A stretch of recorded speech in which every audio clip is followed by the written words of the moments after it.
guys, welcome back to the Ava Avenue. It's your girl Ava here. If you're not a part of this fan band, be sure to hit that subscribe button, hit the notification bell so you're notified every single time I upload a video, and show the video some love with a thumbs up.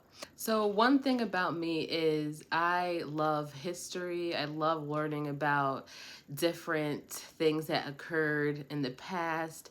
And I'm the type of person that if I visit a new town, I'll be curious. So I will Google how long a building has been standing in a certain place for, or if I'm strolling through town, I will Google pictures of the town and what it looked like in like the 1800s. I'm just that type of person, curious, and I like to learn about, certain events that happened and how people used to live in the past. So I am introducing a new type of series where I will be giving my reaction to interviews from people who were born in the 1800s. So if you guys are interested in this type of video, make sure that you stay tuned. In this video today, I'm going to be reacting to a man who grew up in the 1860s. So let's get into the video, you guys. 65 years ago, about 65 years ago, I came across the ocean from England Wow. to the United States, the family settling in Philadelphia. I there attended the public schools and the Boys Central High School eventually, but there was an interval between my attendance of one of the schools. It was not a direct succession. I was forced out of school at 11 to stay out 2 years because the entrance age of the Boys Central High School was 13, and I was only 11. So the problem was what to do with me during the 2 extra years. Well, some of the advisors said, keep him away from books and let him develop physically.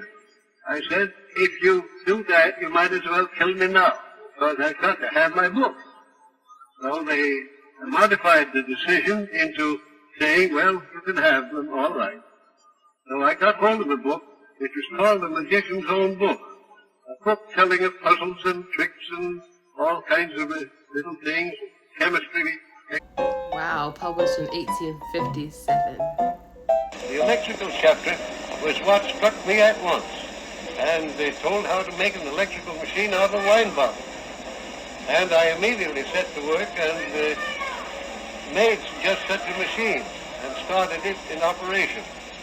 And I got my first view of electric sparks from that machine, my first knowledge of electricity from that machine. And I made a whole lot of apparatus which is recommended to be made, like Leyden jars and little things of attraction and repulsion, dancing figures and so on, and I had that whole equipment. Along with a stool which was made by bottles and the board for making the insulated stool in order to insulate a person that wanted to be charged. And we charged them. With an arrangement of this kind, my father rather poo-pooed the magnitude of my efforts, and I thought I had to get even with him somehow, so I made a battery of 5 jars and put them into operation and asked him to take the shock. I never heard after he took that shock any more derogatory remarks about my apparatus. Wow, that is so amazing to see someone who grew up in that time period speaking.